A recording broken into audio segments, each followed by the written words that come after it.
Shalom jemaat Tuhan, puji Tuhan, sungguh sukacita bisa menjumpai Bapak Ibu Saudara semua dalam ibadah pada pagi hari ini. Saya yakin dan percaya kalau kita ada sampai hari ini, itu semua karena kasih dan penyertaan Tuhan. 2 Samuel 22 ayat 47 berkata, Tuhan hidup, terpujilah gunung batuku dan ditinggikanlah kiranya Allah gunung batu keselamatanku. Haleluya. Mari saat ini kita akan satu hati, kita mau fokus menyembah dan memuliakan Tuhan. Mari kita berdoa. Sungguh hati kami limpah dengan syukur Tuhan, karena kebaikan-Mu dalam kehidupan kami. Sungguh penyertaan-Mu kami rasakan hari demi hari. Terima kasih Bapa, kami merasakan cinta-Mu untuk setiap kami. Ketika kami sendiri, kami tahu Engkau selalu ada bersama kami. Tuhan tidak pernah meninggalkan kami sedetik pun. Terima kasih Bapa, kami mau berjalan bersama Engkau selalu setiap hari. Dan saat ini Tuhan, kami di tempat ini bersama dengan jemaat-Mu dimanapun mereka berada. Saat ini kami rindu menaikkan pujian, nyanyian, sorak-sorai tepuk tangan kami untuk Allah kami, Tuhan kami yang hidup. Karena kami yakin dan percaya Tuhanlah sumber pertolongan kami. Terima kasih Bapa, bertahtalah di atas setiap pujian umat-Mu dan hanya nama-Mu ditinggikan. Di dalam nama Tuhan Yesus kami siap memulai ibadah pagi hari ini dengan ucapan syukur. Mari jemaat yang siap memuji menyembah Tuhan, sama-sama kita katakan amin, haleluya. Mari kita naikkan pujian Tuhan gunung batu dan keselamatanku. Haleluya. Mari bertepuk tangan untuk Tuhan kita. Oh, terpujilah Engkau yang hidup.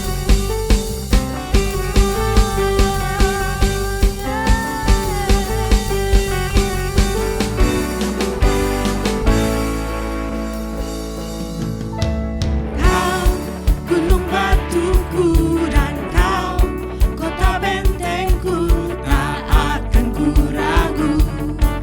Kau menjamin hidupku, Tuhan keselamatan. Keselamatanku dan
kami mau puji Engkau.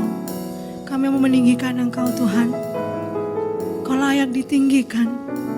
Kau layak disembah. Oh haleluya. Mari jemaat kita naikkan pujian ini.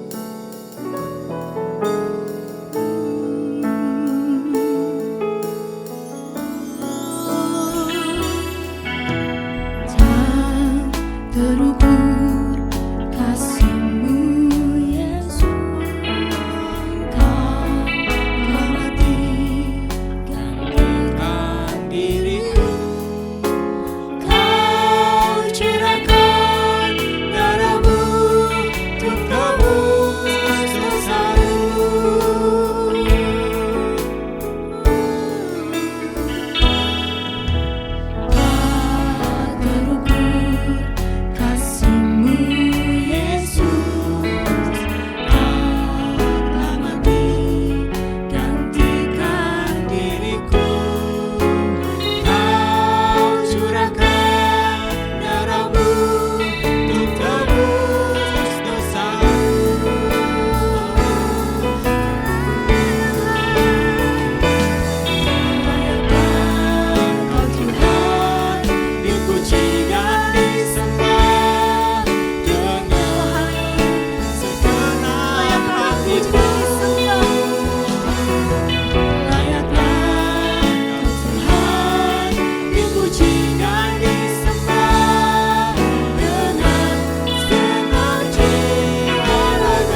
Bapa, kami bersyukur Tuhan buat kehadiran-Mu di tengah-tengah kami.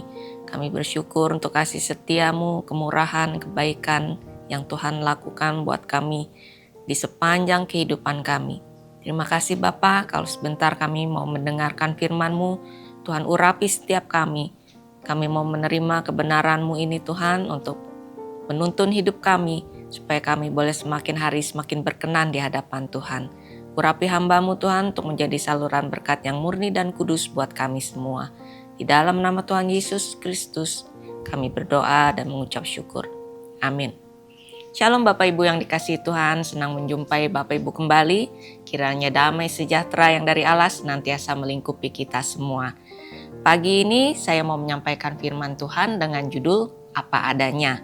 Kita baca terlebih dahulu dari kitab Lukas yang ke-7 ayat 36 sampai 39. Seorang Farisi mengundang Yesus untuk datang makan di rumahnya. Yesus datang ke rumah orang Farisi itu lalu duduk makan. Di kota itu ada seorang perempuan yang terkenal sebagai seorang berdosa. Ketika perempuan itu mendengar bahwa Yesus sedang makan di rumah orang Farisi itu, datanglah ia membawa sebuah buli-buli pualam berisi minyak wangi. Sambil menangis, ia pergi berdiri di belakang Yesus dekat kakinya, lalu membasahi kakinya itu dengan air matanya dan menyekanya dengan rambutnya. Kemudian ia mencium kakinya dan meminyakinya dengan minyak wangi itu. Ketika orang Farisi yang mengundang Yesus melihat hal itu, ia berkata dalam hatinya, "Jika ia ini nabi, tentu ia tahu siapakah dan orang apakah perempuan yang menjamahnya ini. Tentu ia tahu bahwa perempuan itu adalah seorang berdosa." Bapak Ibu, ada seorang Farisi yang mengundang Yesus untuk datang ke rumahnya dan dia mengadakan jamuan makan di rumahnya itu. Yesus menyambut baik undangan ini dan dia datang dan duduk makan di rumahnya itu. Lalu di tengah jamuan itu datanglah seorang perempuan yang terkenal berdosa dan mendadak perempuan ini menjadi pusat perhatian. Nah, Bapak Ibu, dalam kehidupan kita sehari-hari, banyak orang yang tidak mau hidupnya itu diketahui apa adanya. Dia menutup-nutupi dengan kepalsuan. Dan untuk kita bisa hidup apa adanya, saya mau menyampaikan dua hal. Yang pertama, tidak munafik. Dalam Lukas 7 ayat yang ke-36a, dikatakan seorang Farisi mengundang Yesus untuk datang makan di rumahnya. Mungkin kita penasaran, yang dimaksud orang Farisi itu sebenarnya siapa?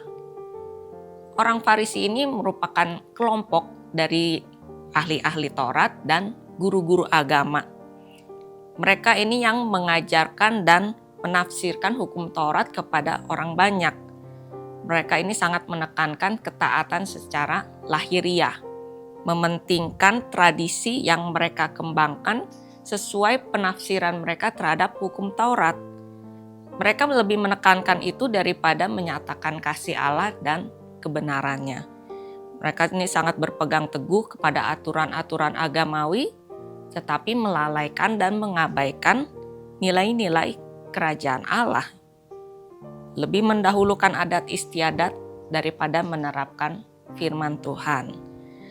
Nah, seorang Farisi ini mengundang Yesus dan kita tahu ada seorang perempuan berdosa yang tiba-tiba datang menghampiri Yesus. Dan bagaimana reaksi orang Farisi itu? Kita bisa lihat dalam Lukas 7 ayat yang ke-39. Ketika orang Farisi yang mengundang Yesus melihat hal itu, ia berkata dalam hatinya, "Jika ia ini nabi, tentu ia tahu siapakah dan orang apakah perempuan yang menjamahnya ini. Tentu ia tahu bahwa perempuan itu adalah seorang berdosa." Seorang Farisi ini tidak mengucapkan sepatah kata pun. Dia tidak bicara apa-apa, dia cuma bicara dalam hatinya. Tapi Yesus tahu persis apa yang ada di dalam hatinya itu. Yang pertama, dia sama sekali tidak senang ada perempuan itu. Dan yang kedua, dia menghakimi dari dalam hatinya bahwa perempuan itu adalah perempuan berdosa. Dia memandang rendah wanita itu, dan dia juga tidak suka karena Yesus tidak melakukan tindakan apa-apa untuk mencegah atau melarang perempuan itu menangis di kaki Tuhan Yesus itu. Dan dia merasa kehadiran perempuan ini sangat mengganggu jamuan makan yang dia buat itu. Dengan dia menjudge, menghakimi perempuan itu, dengan kata lain dia merasa dirinya itu orang yang benar, lebih baik, lebih saleh, lebih penting, lebih terhormat daripada perempuan yang berdosa itu. Ada kesombongan, ada kebanggaan di dalam dirinya yang merasa dia beda dengan perempuan berdosa itu. Dari dalam hatinya dia menghakimi perempuan itu. Tapi bagi Yesus itu adalah satu sikap yang munafik. Menurut Kamus Besar Bahasa Indonesia, arti kata munafik adalah pura-pura percaya atau pura-pura setia, namun sebenarnya tidak di dalam hatinya. Jadi dengan kata lain di mulut, lain di hati. Yang tampak di luar itu berbeda dengan apa yang di dalam. Dalam Lukas 7 ayat ke-40, lalu Yesus berkata kepadanya, "Simon, ada yang hendak kukatakan kepadamu." Saud Simon, "Katakanlah guru." Di sini Yesus mengajak bicara si orang Farisi ini yang ternyata bernama Simon. Yesus memanggilnya secara personal. Dia ingin mengoreksi si Simon orang Farisi ini dengan sikap munafiknya itu. Simon ini tidak paham kenapa Yesus membiarkan perempuan berdosa itu menangis-nangis di kakinya.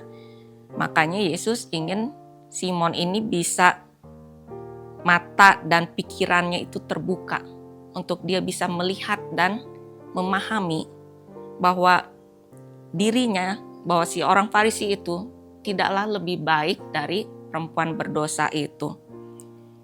Di hadapan orang munafik itu akan berlaku seolah dia tidak butuh pengampunan, tidak butuh belas kasihan Tuhan, karena dia bertindak seolah-olah dia itu baik-baik aja.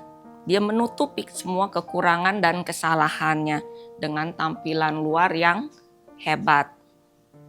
Tapi di mata Tuhan, orang yang munafik tidak lebih baik daripada orang yang berdosa. Orang yang munafik tidak lebih benar daripada orang berdosa. Dua-duanya sama-sama tidak benar. Dalam Lukas 7 ayat 44-47 dikatakan, "Dan sambil berpaling kepada perempuan itu, ia berkata kepada Simon, 'Kau lihat perempuan ini? Aku masuk ke rumahmu, namun engkau tidak memberikan aku air untuk membasuh kakiku. Tetapi dia membasahi kakiku dengan air mata dan menyekanya dengan rambutnya. Engkau tidak mencium aku, tetapi sejak aku masuk, ia tiada henti-hentinya mencium kakiku. Engkau tidak meminyaki kepalaku dengan minyak, tetapi dia meminyaki kakiku dengan minyak wangi. Sebab itu aku berkata kepadamu, dosanya yang banyak itu telah diampuni, sebab ia telah banyak berbuat kasih. Tetapi orang yang sedikit diampuni, sedikit juga ia berbuat kasih."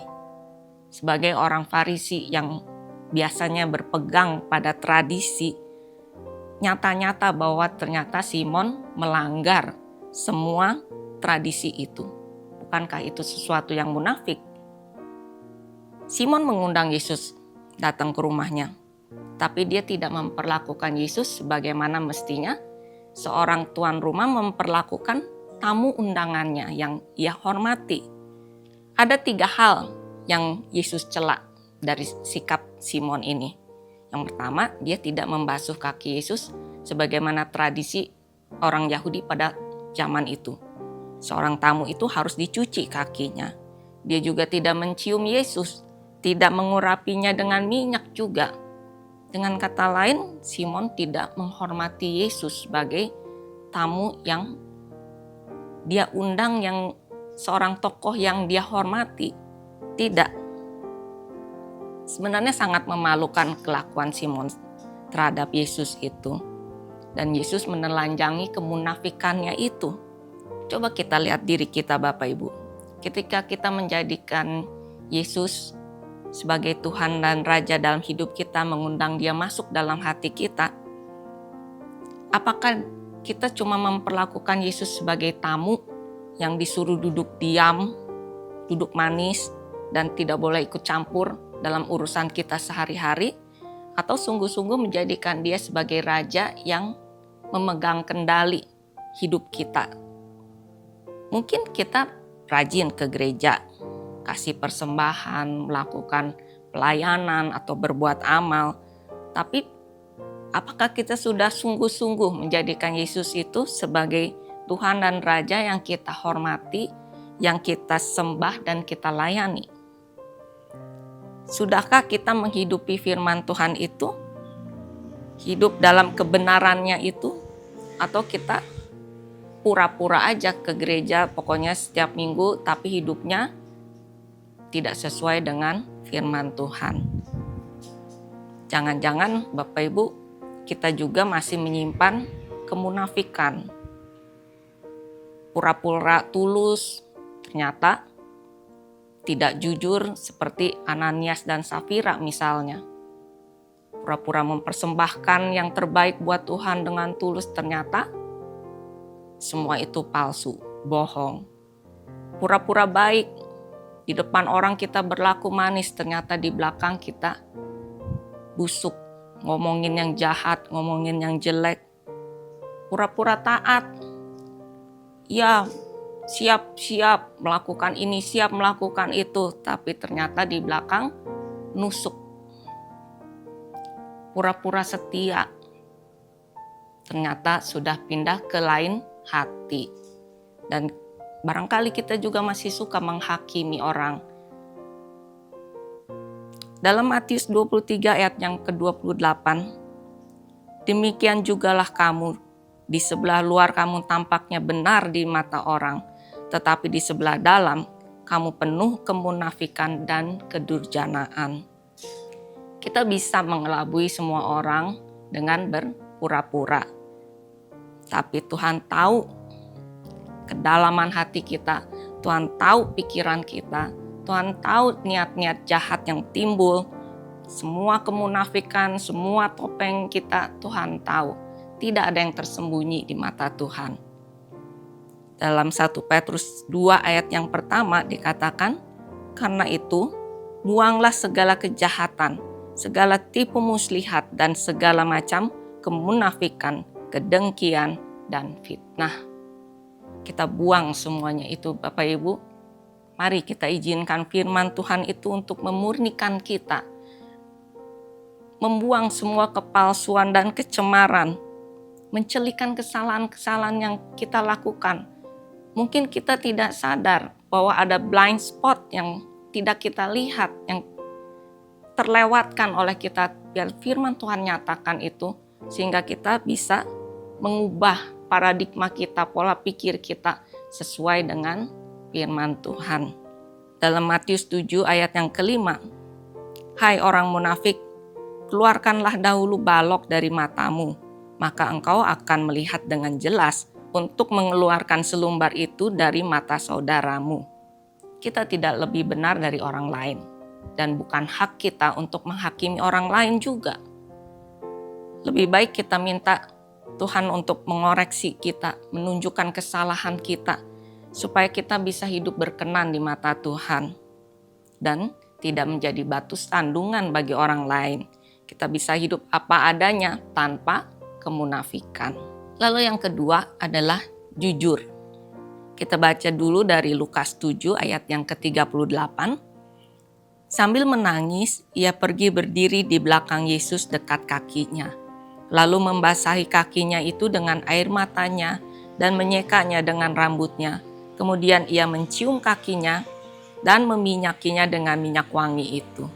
Di kota itu ada seorang wanita yang terkenal karena reputasinya yang tidak baik. Ia terkenal karena dosa-dosanya, kejahatannya, kebejatannya. Pokoknya segala yang tidak baik itu, perbuatan yang tidak sesuai dengan firman Tuhan, walaupun di Alkitab tidak diperjelas secara rinci apa perbuatannya itu. Yang pasti dia bukan wanita terhormat dan bukan wanita yang punya nama baik. Dia seorang yang tidak disukai dan tidak dihargai oleh orang-orang saleh. Jadi wanita ini datang tanpa diundang dan orang-orang kaget melihat dia datang. Dan mulai terdengar mungkin kasak-kusuk di sana sini. Kok dia bisa datang ya? Dari mana dia bisa masuk? Katanya, kenapa dia bisa ada di sini? Kok berani-beraninya dia datang menghampiri Yesus? Gak tahu diri lah, najis lah, apa-apaan tuh minyak kaki Yesus diminyakin. Pasti uangnya untuk membeli minyak itu adalah uang haram. Pokoknya banyaklah omongan-omongan yang nyinyir di sekitarnya itu. Dan mungkin saja memang benar yang selama ini dia itu hidupnya liar dan jauh dari Tuhan. Dan tidak ada seorang pun yang mampu menasehatinya untuk wanita ini berbalik dari jalannya yang jahat. Mungkin dia memang hidup semaunya, menentang dan memberontak terhadap Tuhan. Dan dia bukan orang yang takut manusia, tidak menghormati Tuhan.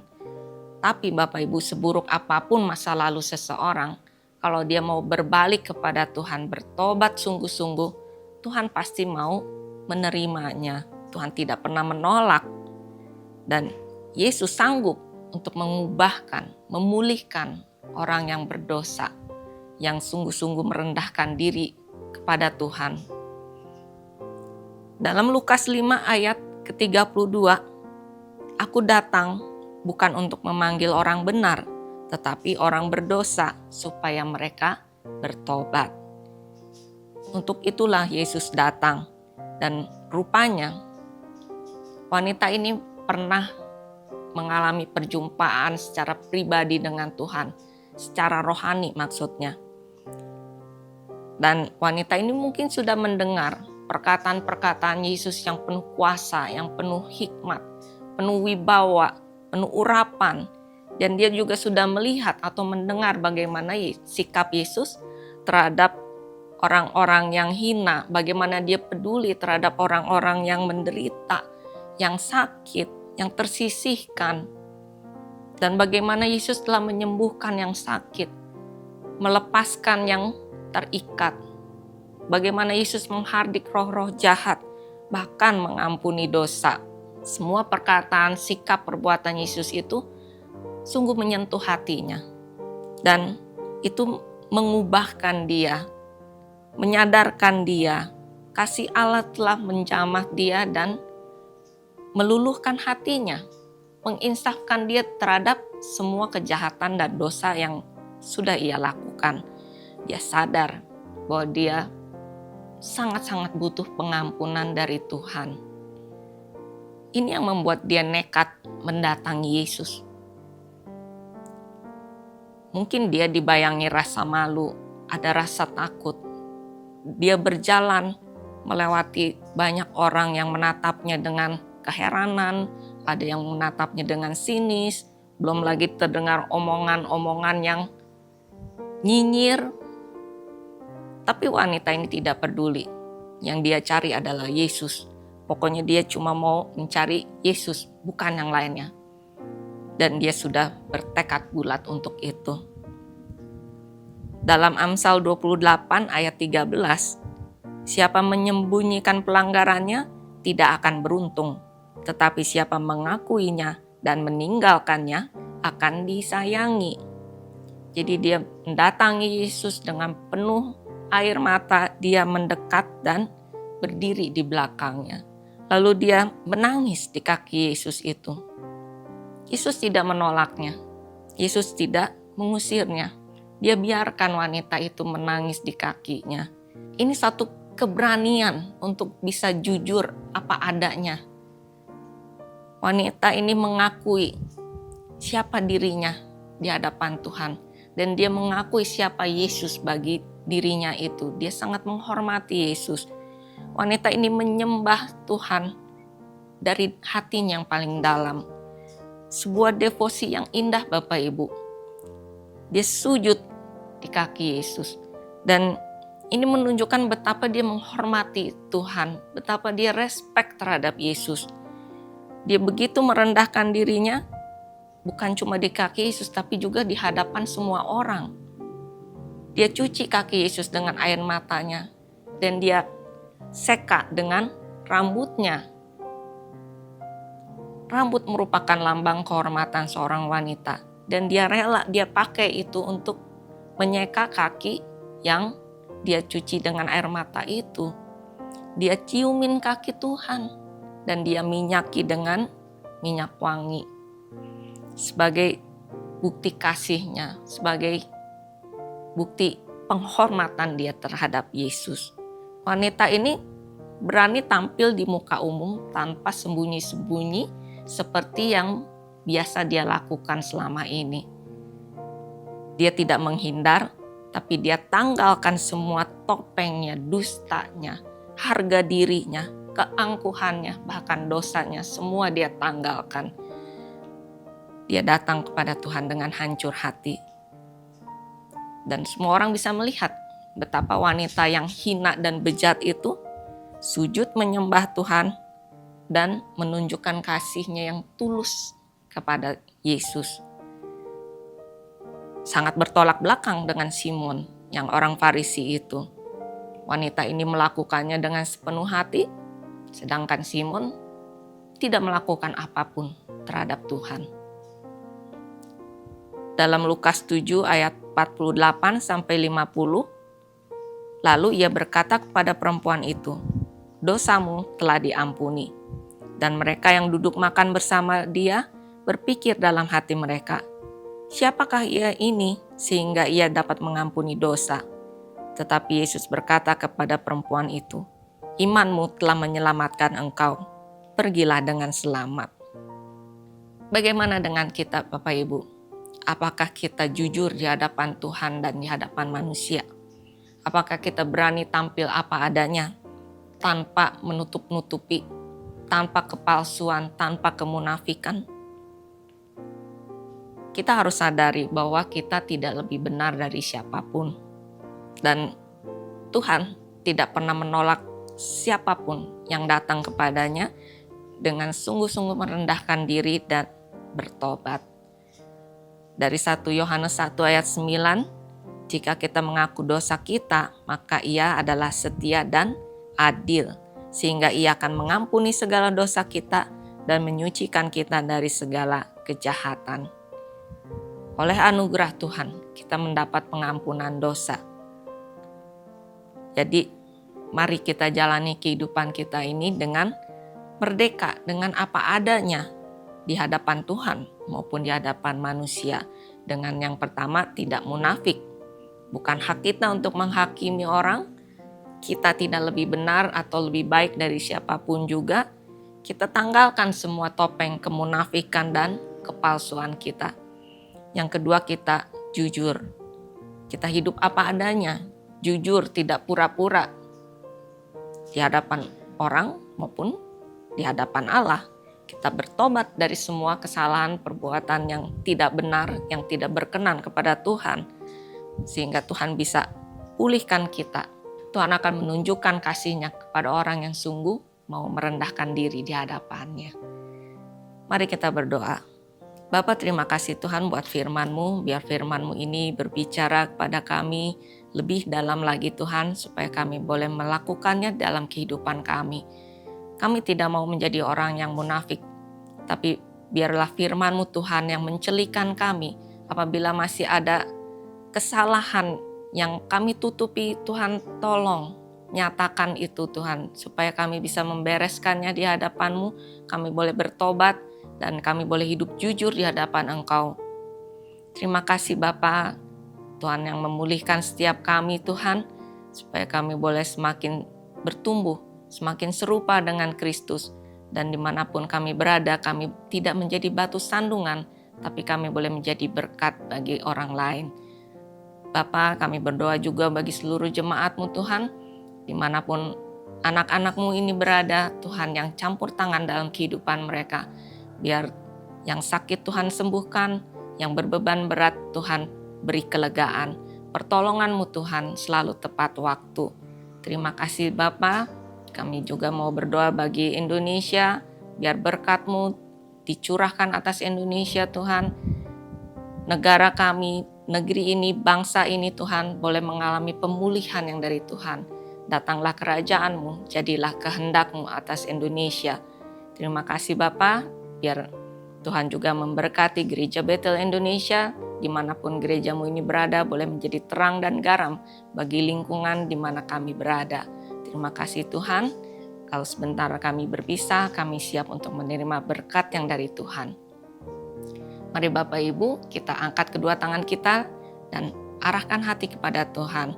Dan terimalah segala anugerah, kebaikan, berkat yang berlimpah-limpah dari Allah Bapa, kasih yang sempurna melalui pengorbanan Tuhan Yesus Kristus, juga penyertaan, perlindungan, pertolongan, kemenangan, dan sukacita dari Roh Kudus. Semuanya ini kita terima dan biarlah kita semua menjadi berkat dimanapun kita berada. Di dalam nama Tuhan Yesus Kristus, sama-sama kita katakan amin. Tuhan Yesus memberkati.